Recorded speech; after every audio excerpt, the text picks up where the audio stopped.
అనుదిన నిత్యజీవపు మాటలు. దేవుని నామానికి మహిమ కలుగునుగాక. దేవుని వాక్యాన్ని చదువుకుందాము.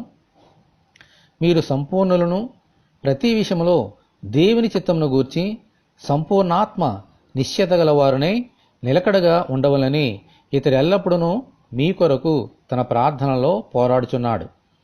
కొలసలకు రాసిన పత్రిక 4వ అధ్యాయము 12వ వచనం. మన దేవుడు పరిపూర్ణుడు. ఆయన వలనే మనము కూడా పరిపూర్ణులుగా ఉండవాలంటే మన పూర్ణ హృదయముతో, పూర్ణ మనసుతో, పూర్ణ ఆత్మతో ఆయనను ప్రేమించాలి. మనుషులెవరూ నశించవలని ఆయన చిత్తము కాదు, అందరూ మారు మనసు పొంది ఆయన రాజ్యములో ప్రవేశించుటే ఆయన చిత్తము. దేవుని చిత్తమును నెరవేర్చుటకు దేవుని ఆత్మచేత నడిపించబడుచు విశ్వాస విషయంలో సంపూర్ణమైన నిశ్చయత మరియు నిలకడ కలిగి ఈ లోకంలో జీవించాలి. ఇలాగూ మనము సంపూర్ణములుగా ఉంటూ ఆయన చిత్తమును నెరవేర్చుటయందు నిలకడగా ఉండుటకు ఒకరికొకరు ఎడతెగక ప్రార్థన చేసుకోవాలి. దేవునికి స్తోత్రము, హల్లెలూయా. ఇటువంటి కృప కొరకు మనమందరము దేవుని ప్రార్థన చేసుకుందాము. విశ్వాసమును కర్తైన ప్రభువా, మీకు వందనములు.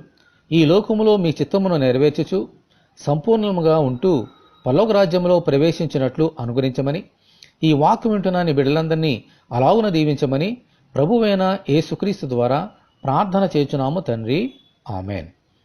తండ్రి అయిన దేవుని నుండి, ప్రభు అయిన యేసుక్రీస్తు నుండి సమాధానమును, విశ్వాసంతో కూడిన ప్రేమయును మనకందరికీ కలుగునుగాక, ఆమెన్. పరిశుద్ధ దేవుని మందిరము.